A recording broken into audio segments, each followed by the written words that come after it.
प्रकार पहिला, हा पदार्थ बनवण्यासाठी इथे मी घेतले 2 ते 3 उकडलेले बटाटे, साल काढून घेतलं आणि अशा पद्धतीने हे किसून घेतले। या किसलेल्या बटाट्यांमध्ये आपल्याला टाकायचं आहे 2 ते 3 चमचे कॉर्नफ्लोअर, अर्धा चमचा हळद, 1 चमचा लाल तिखट, पाव चमचा जिरे, पाव चमचा आमचूर पावडर, 1 चमचा साखर, 1 चमचा तीळ, पाव चमचा धणे पावडर आणि चवीप्रमाणे मीठ। त्यामध्ये थोडासा बारीक चिरलेला कांदा आणि थोडीशी कोथिंबीर टाकली। आता हे सगळं चांगलं एकजीव करून घेतलं। हे एकजीव झाल्यानंतर आपल्याला हाताला तेल लावून याच्या अशा पद्धतीने गोळे करून घ्यायचे। याची मी टिक्की बनवून घेते। हे पहा, व्हिडिओमध्ये दाखवल्याप्रमाणे ह्या सगळ्या बटाट्याच्या सारणाच्या मी अशा प्रकारे टिक्क्या बनवून घेतल्यात। चला, आता ह्या टिक्क्या तयार झालेल्या आहेत। आता ह्या आपण शालो फ्राय करून घेऊ। त्यासाठी इथे मी घेतले 2 चमचे कॉर्नफ्लोअर आणि 2 चमचे मैदा। त्यामध्ये आवश्यकतेप्रमाणे पाणी टाकायचं आणि आपल्याला याची स्लरी बनवून घ्यायची। हे पहा, अशा प्रकारे पातळ स्लरी बनवून झाली की आपण ज्या बटाट्याच्या टिक्क्या बनवून घेतलेल्या होत्या ती एक एक करून ह्या कॉर्नफ्लोअरच्या स्लरीमध्ये डिप करायची आणि त्यानंतर रव्यामध्ये मी ही डिप करून घेतली आहे। रव्याऐवजी इथे आपण ब्रेड क्रम्स वापरू शकतो। माझ्याकडे ब्रेड क्रम्स अवेलेबल नव्हते म्हणून मी रव्याचा वापर केला आहे। आता तव्यावरती तेल टाकून घेतलं, त्यावरती ह्या टिक्क्या ठेवायच्या आणि मध्यम गॅसवरती आपल्याला ह्या टिक्क्या छान शालो फ्राय करून घ्यायच्यात। आवश्यकतेप्रमाणे तुम्ही इथे तेलाचा किंवा तुपाचा वापर करू शकतात। चला, टिक्की फ्राय करून झाली। आता इथे मी बर्गर बन घेतलेले आहेत आणि हे ह्या प्रकारे गॅसवरती थोडेसे गरम करून घेतले। त्यानंतर बर्गर बनचा जो एक भाग आहे त्यावरती मी सगळ्यात आधी टोमॅटो सॉस लावून घेतला आहे आणि त्यावरतीच थोडीशी शेजवान चटणीसुद्धा स्प्रेड करून घेतली। त्यावर ठेवले बारीक चिरलेला कांदा, टोमॅटो आणि एक मी इथे चीजचं स्लाईस ठेवलं। त्यावरती जे टिक्क्या बनवून घेतल्या होत्या त्यातली एक टिक्की ठेवली। बर्गर बनचा जो दुसरा भाग होता त्यालासुद्धा टोमॅटो सॉस आणि शेजवान चटणीचं स्प्रेड करून घेतलं आणि वरून हा इथे आपला बर्गर तयार झालेला आहे। तुम्ही हवं तर इथे मेयोनीजचा सुद्धा वापर करू शकता। प्रकार दुसरा, इथे एका ताटामध्ये मी घेतलं 2 कप मैदा। मैद्याऐवजी आपण इथे गव्हाच्या पिठाचाही वापर करू शकतो। त्यामध्ये चवीप्रमाणे मीठ टाकायचं, वरून पाव कप तेल टाकलं आणि हे तेल या मैद्याला व्यवस्थित चोळून घेतलं। तुम्ही घरातील कुठल्याही वाटीचा वापर करू शकता मेजरमेंटसाठी। चला, आता थोडं थोडं पाणी टाकून आपल्याला याचा सॉफ्ट डो बनवून घ्यायचा आहे। आपलं कणिक असते ना पोळ्यांसाठीची, त्या प्रकारे ह्याची कणिक मळून घ्यायची। फक्त थोडीशी घट्ट ठेवा, खूप जास्त सैल करू नका। आता मिक्सरच्या भांड्यामध्ये 4-5 लसणाच्या पाकळ्या, 1 इंच आल्याचा तुकडा आणि 1 हिरवी मिरची, त्यासोबतच थोडीशी कोथिंबीर घेतली आणि हे मिक्सरमधून चांगलं वाटून घेतलं। त्यानंतर इथे एका कढईमध्ये मी 2 चमचे बेसन पीठ घेतले। हे बेसन पीठ मंद आचेवरती आपल्याला 4 ते 5 मिनटं छान भाजून घ्यायचं किंवा हे छान सोनेरी होईपर्यंत भाजून घ्यायचं। बेसन पीठ भाजून झालेलं आहे। आता ह्याच कढईमध्ये 1 छोटा चमचा तेल घेतलं, त्यामध्ये मी इथे तुरीचे दाणे टाकून घेतले। साधारण 100 ग्रॅम हे तुरीचे दाणे असतील। तुरीचे दाणे छानपैकी फ्राय करून घेतले आणि मिक्सरमधनं थोडेसे जाडसर वाटून घेतले। आता ह्याच कढईमध्ये मी घेतले 2 छोटे चमचे तेल। तेल गरम झालं की त्यामध्ये अर्धा चमचा जिरं, थोडासा हिंग आणि जे हिरवी मिरचीचं वाटण बनवून घेतलेलं होतं ते वाटण, हे सगळं तेलामध्ये चांगलं परतून घेतलं। आता अर्धा चमचा हळद, अर्धा चमचा लाल तिखट, पाव चमचा आमचूर पावडर, 1 चमचा धणे पावडर, 1 चमचा जिरे पावडर। आता हे सगळं चांगलं एकजीव करून घेतलं। चला, आता याच्यात 1 चमचा साखर टाकली। साखर टाकून पुन्हा सगळं चांगलं एकजीव करायचं। आता जे तुरीचे दाणे होते मिक्सरमधून वाटून घेतलेले ते ह्याच्यात टाकायचे आणि चांगले एकजीव करून घ्यायचं। हे पहा, हे सगळं मिश्रण छान एकजीव झालं पाहिजे। आता चवीप्रमाणे याच्यात मीठ टाकून घेतलं। मीठ टाकल्यानंतर पुन्हा हे चांगलं एकजीव करायचं। मंद आचेवरती हे मिश्रण आपल्याला 5-6 मिनटं शिजू द्यायचं आहे। खूप जास्त शिजवण्याची गरज नाही आहे। आता याच्यामध्ये 2 चमचे बेसन पीठ टाकायचं जे आपण मगाशी भाजून घेतलं होतं आणि हे सगळं चांगलं एकजीव करून घेतलं। चला, आता कचोरीसाठीचं हे सारण तयार झालं, याला थंड होऊ देऊ। कचोरीसाठीचं सारण तयार आहे। आता याचे छोटे छोटे गोळे बनवून घेते। तर आपल्याला केवढ्या मोठ्या किंवा छोट्या आकाराच्या कचोऱ्या बनवायच्या आहेत त्या आकाराने आपल्याला हे गोळे बनवून घ्यायचे। चला, इथे कचोरीसाठीचं सारण तयार आहे, त्याचे गोळे बनवून झालेले आहेत. आता बघू पुढची प्रोसेस. तर इथे आधी मी जो मैदा मळून ठेवलेला होता त्यातला एक छोटा गोळा घेतला, हातावरती थोडासा मळून घ्यायचा आणि अशा पद्धतीने त्याचा गोळा करून घ्यायचा. आता हा गोळा हाताच्या साहाय्याने थोडासा पसरून घ्यायचा, याची पारी बनवून घ्यायची. हवं तर तुम्ही पोळपाटवरती लाटूनही बनवू शकतात. त्यामध्ये तुरीच्या दाण्यांचा जो मिश्रण होतं तो एक गोळा टाकला आणि वरून हे सगळं बंद करून घेतलं. आता हे आपल्याला थोडंसं लाटून घ्यायचं आहे. खूप जास्त लाटायची गरज नाही आहे, अगदी हलक्या हाताने आणि थोडंसं सरकेल एवढंच लाटून घ्यायचं, जेणेकरून आपल्याला हे तळायला सोपं जाईल. तर हे पहा, इथे हे सगळं छान लाटून झालेले आहेत. आपली कचोरी इथे लाटून झालेली आहे. कचोरी तळण्यासाठी तेल मध्यम गरम असावं, खूप जास्त कडकडीत गरम नको, नाहीतर कचोरी जळू शकते. तेलामध्ये कचोरी टाकल्यानंतर सुरुवातीला 4-5 मिनटं अजिबात हात लावायचा नाही. स्वतःहून कचोरी छान फुगते तोपर्यंत ही कचोरी आपल्याला एका साईडने तळून घ्यायची आहे. आता ही कचोरी आपण उलटून घ्यायची आहे आणि दुसऱ्या बाजूने सुद्धा छान तळून घ्यायची. दोन्ही बाजूने ह्या कचोऱ्या अगदी छान खरपूस अशा तळून घेतलेल्या आहेत. चला, इथे आपली कचोरीसुद्धा तयार झालेली आहे. चला, इथे आपली ही कचोरीसुद्धा तयार झालेली आहे. ही तुम्ही टोमॅटो सॉससोबत खाऊ शकता, चटणीसोबत खाऊ शकता किंवा अशी खाल्ली तरी चालेल. सगळ्यात आधी तर इथे सँडविच बनवण्यासाठीची चटणी बनवून घेऊ. त्यासाठी इथे एक हिरवी मिरची घेतली आहे, 8-10 कढीपत्त्याची पानं घेतली आहेत, थोडासा आल्याचा तुकडा घ्यायचा आणि त्यासोबतच इथे आपल्याला भरपूर अशी कोथिंबीर घ्यायची आहे. इथे मी साधारण 1 वाटी भरेल एवढी कोथिंबीर घेतली. 4 ते 5 आपल्याला इथे पालकाची पानं घ्यायची आहेत, ज्यामुळे ह्या चटणीला रंग छान येईल. चवीप्रमाणे मीठ टाकायचं आणि आता ह्याच्यात आपल्याला टाकायचं आहे एक छोटा चमचा भरेल एवढा चाट मसाला. ही मिक्सरमधनं फिरवून घेऊ. चटणी तयार झाली आहे. आता इथे सँडविचसाठीची तयारी करू. एका बाउलमध्ये मी इथे घेतला आहे एक मोठा टोमॅटो बारीक चिरून घेतला आहे, एक छोटीशी शिमला मिरची घ्यायची, ती पण बारीक चिरून घ्यायची, एक काकडी घेतली आहे, साल काढलं आणि बारीक चिरून घेतली. आता हे सगळं आपल्याला चांगलं एकजीव करून घ्यायचं आहे. हे जे मिक्सचर आहे हे आपण अर्धा-पाऊण तास आधीसुद्धा बनवून ठेवू शकतो. फक्त सँडविच बनवायला घेताना याच्यात मीठ टाकायचं. मीठ जर आपण खूप आधी टाकलं तर याला पाणी सुटतं. तर आता सँडविच बनवताना यात चवीप्रमाणे मीठ टाकलं, एक छोटा चमचा भरेल एवढा चाट मसाला टाकला, पाव चमचा भरेल एवढं लाल तिखट आणि पाव चमचा भरेल एवढा गरम मसाला याच्यात ॲड केला. आता हे सगळं पुन्हा छान एकजीव करून घेतलं. लाल तिखटाऐवजी जर आपल्याकडे चिली फ्लेक्स असतील, ऑरेगॅनो असेल, ह्या गोष्टींचा वापर तुम्ही इथे करू शकतात. चला, हे सगळं मिक्स झालेलं आहे. आता तर इथे मी घेतले आहेत हे काही ब्रेडचे स्लायसेस. सुरुवातीला ह्या 2 ब्रेड स्लायसेसला बटर लावून घ्यायचं. बटर रूम टेम्परेचरचं असलं तर व्यवस्थित लावता येतं. आता ग्रिल पॅन थोडासा गरम झालेला आहे. ब्रेडची जी बटर लावलेली साईड होती ती ग्रिल पॅनवरती येईल अशा पद्धतीने ठेवायची. हे पहा, खालच्या बाजूने ही बटर लावलेली साईड ठेवली. हे दोन्हीही ब्रेड आपल्याला छान भाजून घ्यायचे. असं केल्यामुळे सँडविचला पाणी सुटणार नाही आणि सँडविच ओलसर होणार नाही, छान क्रिस्पी राहील. तर हे पहा, अगदी 2 मिनटं फक्त आपल्याला हे ब्रेड असे भाजून घ्यायचे. चला, ब्रेड भाजून झालेले आहेत, हे आता बाजूला काढू आणि बघू पुढची प्रोसेस. आता जी बटर लावलेली किंवा भाजून घेतलेली बाजू आहे तिच्यावरती आपण जी हिरवी चटणी बनवून घेतलेली होती ती लावून घ्यायची. त्यानंतर जे आपण काकडी, टोमॅटो आणि शिमला मिरचीचं मिक्सचर बनवून घेतलेलं होतं ते आपल्या आवडीप्रमाणे यावरती टाकायचं.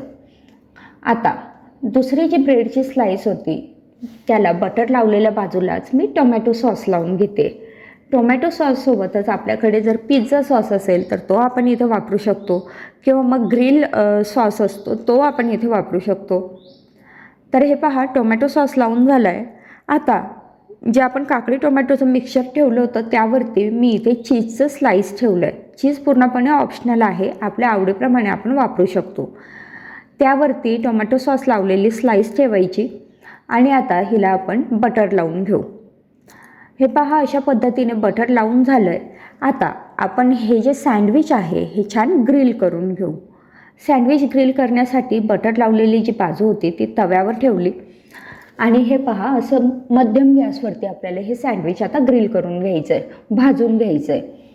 तर ह्या सँडविचला वरून छान दाब द्यायचा, म्हणजे छान व्यवस्थित भाजलंही जातं आणि त्याच्या आत जे आपण चीज टाकलं आहे किंवा जे काही सारण भरलं आहे ते सुद्धा दोन्ही ब्रेडच्या मध्ये अगदी व्यवस्थित बसतं, म्हणजे सँडविचमधून ते बाहेर येत नाही.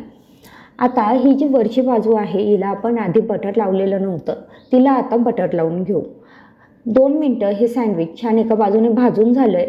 हे सँडविच आता उलटून घेऊ आणि दुसऱ्या बाजूने सुद्धाच असंच प्रेस करून छान भाजून घ्यायचं आहे. तर हे पहा, इथे आपलं हे जे ग्रिल सँडविच आहे किंवा अगदी झटपट तयार होणारं सँडविच आहे ते भाजून झालेलं आहे. बघू शकताय किती छान याला डिझाईन आलेली आहे. आता हे सँडविच मी तुम्हाला कट करून दाखवते. अगदी छान असं क्रिस्पी असं सँडविच इथे तयार झालेलं आहे. हा पदार्थ बनवण्यासाठी इथे एका भांड्यात 2 कप रवा घेतला आहे.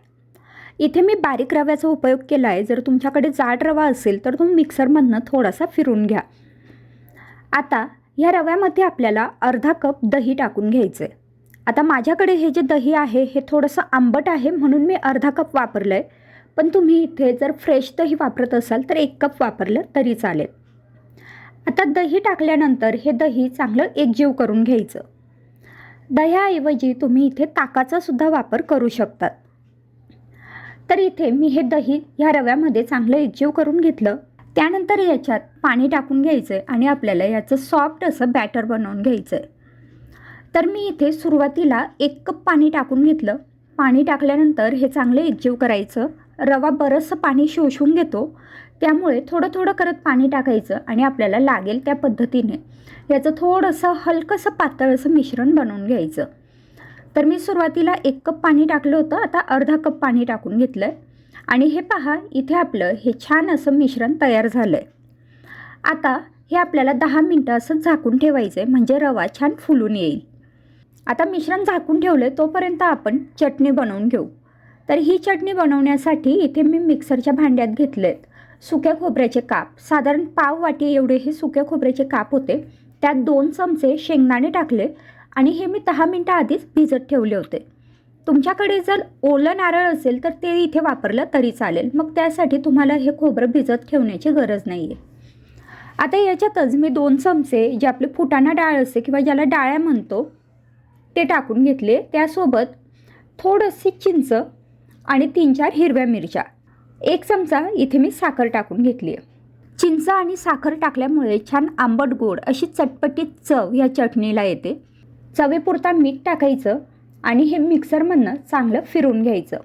आवश्यकतेप्रमाणे याच्यात थोडं थोडं पाणी टाकायचं. आपल्याला किती पातळ किंवा घट्ट चटणी हवी आहे त्या अंदाजाने पाणी टाकून हे मिक्सरमधनं छान बारीक असं वाटून घेतलं. आता आपली चटणी इथे तयार झाली आहे. ही एका भांड्यात काढून घेऊ. आता हवं तर ही चटणी अशीही खाऊ शकतात किंवा मग आपण ह्याला तडका देऊन घेणार आहोत. तर मी याच्यात पुन्हा थोडंसं पाणी ॲड केलं आहे, कारण मला ही थोडी पातळ अशी चटणी हवी आहे. तुम्ही पाहिजे तर घट्टसुद्धा ठेवू शकतात. आता आपली इथे चटणी तयार आहे. आता हे चटणीवर टाकण्यासाठी फोडणी म्हणजेच तडका बनवून घेऊ. तर तडका बनवण्यासाठी कढईमध्ये 2 छोटे चमचे तेल गरम करून घेतलं. तेल चांगलं कडकडीत गरम झालं की मग ह्याच्यात टाकायचे पाव चमचा मोहरी, अर्धा चमचा जिरं आणि त्यासोबतच अर्धा चमचा उडीद डाळ, जी पांढरी उडीद डाळ असते ती टाकायची, 8-10 कढीपत्त्याची पानं आणि आता हे सगळं चांगलं तडतडू द्यायचं. किंचितसा हिंग टाकायचा आणि आता गॅस बंद करायचा आहे. आता हा जो तडका आहे हा आपण बनवून घेतलेल्या चटणीवर टाकायचा. आपली अगदी खमंग अशी चटणी आणि चटपटीत अशी आंबट गोड चवीची चटणी इथे तयार झाली आहे. आता हे पहा, इकडे आपलं हे जे मिश्रण आहे ते सुद्धा छान सेट झालं आहे. रवा छान फुलून आला आहे आणि तुम्ही बघू शकतात हे मिश्रण किती घट्ट झालं आहे. आपल्याला हे एवढं घट्ट नको आहे, थोडंसं पातळ हवं आहे. पण त्याआधी याच्यात आपण काही भाज्या ॲड करून घेऊ. सगळ्यात आधी तर मी इथे बारीक चिरलेला कांदा टाकून घेतला. एक छोटा कांदा अगदी बारीक चिरून टाकला. छोटासा टोमॅटो बारीक चिरून टाकला. त्यासोबतच चवीपुरता मीठ टाकून घेतलं आहे. आता इथे तुम्हाला आवडतील त्या भाज्या ॲड करू शकता, जसं की शिमला मिरची, गाजर, पत्ताकोबी. वरून थोडीशी कोथिंबीर टाकली आणि थोडं पाणी टाकायचं. तर पाणी आता किती टाकायचं आपण आवश्यकतेप्रमाणे इथे टाकू शकतो. तर मी सुरुवातीला ह्याच्यात 1.5 कप पाणी टाकलं होतं, त्यानंतर आता अगदी पाव कप पाणी टाकून घेतलं आहे आणि हे बघा असं थोडंसं घट्टसरच मिश्रण आपल्याला लागणार आहे.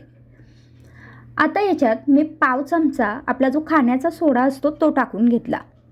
सोडा टाकल्यानंतर हे सगळं चांगलं एकजीव करायचं आणि छान फेटून घ्यायचं. हे बघा इथे मी चांगलं मिनिटभर हे छान फेटून घेतलं आणि हे मिश्रण छान हलकं फुलकं झालं आहे. आता इथे गॅसवरती मी आप्पे पात्र गरम करायला ठेवलं आहे. त्यामध्ये अगदी थोडं थोडं तेल टाकून घ्यायचं. आता आपण जे रव्याचं मिश्रण बनवून घेतलं होतं ते चमचा किंवा 2 चमचा भरेल असं ह्या आप्पे पात्रामध्ये टाकायचं. थोडीशी जागा शिल्लक ठेवायची, आप्पे छान फुलून येतील त्यासाठी. वरून एक झाकण ठेवायचं आणि 3 ते 4 मिनटं छान मंद गॅसवरती हे आप्पे छान शिजून घ्यायचे. तर हे पहा, साधारण 3-4 मिनटानंतर झाकण उघडून बघितलं, एका बाजूने आप्पे छान शिजलेले आहेत. आता हे आपण पलटून घेऊ आणि दुसऱ्या बाजूने हे आप्पे आपल्याला फक्त मिनिटभर छान शिजून घ्यायचे. तर अशा पद्धतीने हे आप्पे मी सगळे पलटून घेतले. त्यावरती पुन्हा झाकण ठेवायचं आणि आता अगदी मिनिटभर हे आप्पे आपण शिजून घेऊ. आणि अशा पद्धतीने आपले इथे रव्याचे छान झटपट होणारे आप्पे किंवा इन्स्टंट आप्पे तयार झालेत. आता हा पदार्थ बनवण्यासाठी इथे मी घेतलाय पालक. अर्धी जुडी पालक होता जो स्वच्छ निवडून धुवून अगदी बारीक मी चिरून घेतलाय. शक्य असेल तेवढा हा बारीक चिरायचा. तर हा बारीक चिरलेला पालक यामध्ये आपल्याला काही पिठं टाकून घ्यायचे. सगळ्यात आधी अर्धा कप मी इथे ज्वारी आणि बाजरीचं मिक्स पीठ टाकलं आहे. त्यानंतर अर्धा कप इथे मी बेसन पीठ टाकलं आहे. आता तुम्ही इथे गव्हाचं पीठ, तांदळाचं पीठ हे पिठंसुद्धा वापरू शकतात. आता यानंतर याच्यात आपल्याला टाकायचा आहे थोडासा रवा. साधारण 2 चमचे भरेल एवढा हा रवा आहे. रवा टाकल्यामुळे हा पदार्थ अगदी छान खुसखुशीत तयार होतो. आता याच्यात काही मसाले टाकून घेऊ. सगळ्यात आधी 1 चमचा कसुरी मेथी. कसुरी मेथी अशी हातावरती चोळून टाकायची, म्हणजे ती छान बारीक होते आणि संपूर्ण पदार्थात तिची चव एकसारखी लागते. त्यानंतर 1 छोटा चमचा मी आमचूर पावडर इथे टाकून घेतली. त्यानंतर अर्धा छोटा चमचा चाट मसाला टाकला. अर्धा छोटा चमचा गरम मसाला टाकून घेतला आहे आणि त्यासोबत 1 चमचा तीळ टाकले. तीळ भरपूर टाकायचे, छान लागतात. अर्धा छोटा चमचा मी इथे बडीशेप टाकून घेतली आहे. त्यासोबत 1 छोटा चमचा धने पावडर, 1 छोटा चमचा ओवा. आता ओवासुद्धा हातावरती अशा थोड्याशा चोळून टाकायचा किंवा मग ओवांची आपल्याकडे जर पूड केलेली असेल ती वापरली तरी चालेल. थोडंसं हिंग, 1 चमचा साखर, चवीपुरता मीठ टाकायचं. आता आपल्याकडे जर आमचूर पावडर नसेल तर लिंबाचा जो रस असतो तो वापरू शकतात किंवा मग जर तुम्ही लिंबू किंवा आमचूर पावडर नाही वापरलं तर साखर टाकायची गरज नाही आहे. आता हे सगळं चांगलं एकजीव करायचं. हे पहा, हे सगळं छान एकजीव झालं आहे. आता याच्यात आपल्याला थोडंसं तेल टाकून घ्यायचं आहे, म्हणजे आपला हा जो पदार्थ आहे हा छान खुसखुशीत तयार होईल. तर मी इथे आपला जो पोहे खाण्याचा चमचा असतो त्या अंदाजाने 2 चमचे तेल टाकून घेतलं. तेल टाकल्यानंतर हे चांगलं एकजीव करायचं. आता आपल्याला याचा घट्ट असा गोळा मळून घ्यायचा आहे, पण आपल्याला अजिबात इथे पाण्याचा वापर करायचा नाही आहे. पालकाला आपोआपच पाणी सुटतं आणि त्यामुळे हे पीठ अगदी छान मळलं जातं. तर हे पहा, सुरुवातीला मी हे सगळं चांगलं एकजीव करून घेतलं, कारण आपले मसाले जे आहेत ते सगळ्या पिठात अगदी व्यवस्थित लागले पाहिजेत. आता त्यानंतर आपल्याला हे छान मळून घ्यायचं आहे. पण मळत असताना मी इथे अजिबात पाणी वापरलेलं नाही आहे, तरी तुम्ही बघू शकतायत किती छान असा गोळा इथे तयार झालेला आहे. हा जो गोळा आहे तुम्ही याचे पराठेसुद्धा बनवू शकतात, पण इथे आपण एक वेगळ्या छान असे वडे बनवणार आहोत. तर त्यासाठी मी इथे असे छोटे छोटे गोळे घेतले. हाताला तेल लावायचं आणि हातावरती या गोळ्यांना थोडंसं थापून घ्यायचं, म्हणजे आपल्या वड्यांचा आकार आपल्याला याला द्यायचा आहे. तर हे पहा, अगदी बारीक असे नाही आहेत पण खूप जाड पण नाही आहे. तुम्ही इथे बघू शकतायत एवढे जाडसर असे हे वडे थापून घ्यायचे. तर मी हाताला तेल लावून हे सगळे वडे छान थापून घेतले. आता मी अर्धा कप ज्वारी आणि बाजरीचं पीठ घेतलं होतं आणि अर्धा कप घेतलं होतं बेसन पीठ, म्हणजे एकूण 1 कप पिठामध्ये आणि जी अर्धा जोडी पालक होती एवढ्या याच्यात ह्या आकाराचे साधारण 14 ते 15 वडे तयार होतात. आता इडलीचं जे भांडं असतं त्याला आपण तेल लावून घ्यायचं आहे, जसं आपण इडली बनवताना लावतो. आणि आता याच्यामध्ये आपण हे जे वडे बनवून घेतलेले होते हे एक एक वडा ठेवायचा, म्हणजे इडलीच्या एका भांड्यामध्ये साधारण 4 वडे बसतील. तर हे पहा, अशा पद्धतीने मी हे सगळे जे वडे आहेत ते इडलीच्या भांड्यात टाकून घेतले। त्यानंतर एकावर एक अशा पद्धतीने हे इडलीचे भांडे ठेवायचे आणि इडली बनवतो त्याच पद्धतीने जे त्रिकोणी होल असतात तर ते बरोबर ह्या वड्याच्या वरती येतील अशा पद्धतीने हे भांडे ठेवायचे। आता आपल्याला हे वाफवून घ्यायचे। तर वाफवण्यासाठी मी आधीच पाणी गरम करायला ठेवलं होतं। पाणी चांगलं गरम झाल्यानंतर यामध्ये हे इडलीचं जे स्टँड आहे हे ठेवायचं आणि वरून आता कुकरचं झाकण बंद करायचं। तुम्ही हे इडली पात्राऐवजी ताटातही थापून करू शकतात। आता हे झाकण बंद केल्यानंतर साधारण 15 मिनटं हाय फ्लेमवरती हे जे वडे आहेत हे मी छान वाफवून घेते। हे पहा, 15 मिनटानंतर आपले वडे छान वाफून झालेत आणि हे मी थोडेसे थंड करून घेतलेत। आता हे बाजूला काढून घेऊ। आता हे वडे काढताना अजिबात आपल्याला चमच्याची सुद्धा आवश्यकता लागत नाही। आपण या भांड्याला तेल लावलं होतं त्यामुळे अगदी सहज हे वडे आपल्याला बाहेर काढता येतात। आता हे वडे तुम्ही असे सुद्धा खाऊ शकतात किंवा मग याचे एका वड्याचे 4 भाग करायचे आणि छान कढीपत्ता, जिरं, मोहरी याची फोडणी करायची आणि त्या फोडणीमध्ये हे वडे थोडे परतून घ्यायचे। तर असं सुद्धा तुम्ही हे खाऊ शकतात किंवा मग दुसरा पर्याय म्हणजे आपण हे शॅलो फ्राय किंवा डीप फ्राय करूनही खाऊ शकतो। तरी आज मी हे वडे डीप फ्राय करणार आहे। तर हे वडे तळून घेण्यासाठी कढईमध्ये तेल गरम करायला ठेवलं। सुरुवातीला तेल कडकडीत गरम करायचं, त्यामध्ये हे वडे सोडायचे आणि आता गॅसची फ्लेम मध्यम करायची। आता मध्यम आचेवरती हे जे वडे आहेत हे आपल्याला छान खमंग असे तळून घ्यायचे। छान खुसखुशीत होतील इथपर्यंत तळायचे आणि ह्याचा जो रंग आहे तो बदलायला पाहिजे, म्हणजे हे वडे छान सोनेरी रंगावर येतील इथपर्यंत आपल्याला तळून घ्यायचे। तर हे पहा, आलटून पालटून मध्यम गॅसवरतीच मी हे वडे छान सोनेरी रंगावर येईपर्यंत तळून घेतले। अतिशय छान खुसखुशीत असे हे वडे इथे तयार झाले। आता हे वडे आपण बाजूला काढून घेऊ आणि ह्याच पद्धतीने उरलेले सगळे वडे आपण इथे तळून घेणार आहोत। हे वडे जर तुम्हाला तळायचे नसतील तर शॅलो फ्राय करण्यासाठी तव्यावरती थोडंसं तेल टाका, त्यावरती हे वडे ठेवा आणि आलटून पालटून मध्यम गॅसवरती हे वडे छान शेकून घ्या, तरीसुद्धा हे वडे खूप छान लागतात। तर मग अशा पद्धतीने इडली पात्रात आपण पालकाचे अगदी छान खुसखुशीत असे वडे इथे तयार करून घेतलेत। तुम्ही बघू शकतायत, खूप सुंदर हे दिसतात आणि चव तर याची अप्रतिम लागते। लहान मुलंसुद्धा खूप आवडीने खातील। तर इथे बघा, मी तुम्हाला दाखवते हे वडे किती छान खुसखुशीत असे झालेले आहेत। वरून खुसखुशीत आणि आतून छान मऊसूत असे हे वडे तयार होतात। तर मग पालक जर घरात शिल्लक असेल तर तुम्ही ही रेसिपी आत्ताच बनवून पहा, खूप छान लागते। आणि आता हा व्हिडिओ जर तुम्हाला आवडला असेल तर व्हिडिओला लाईक करा, शेअर करा आणि हो, चॅनलला सबस्क्राईब केलेलं नसेल तर प्लीज सबस्क्राईब करून घ्या, म्हणजे आपल्या येणाऱ्या सगळ्या व्हिडिओचं नोटिफिकेशन सगळ्यात आधी तुम्हाला मिळेल। आजचा व्हिडिओ आता इथेच थांबवते। पुन्हा भेटू पुढच्या नवीन व्हिडिओसोबत। तोपर्यंत बाय बाय।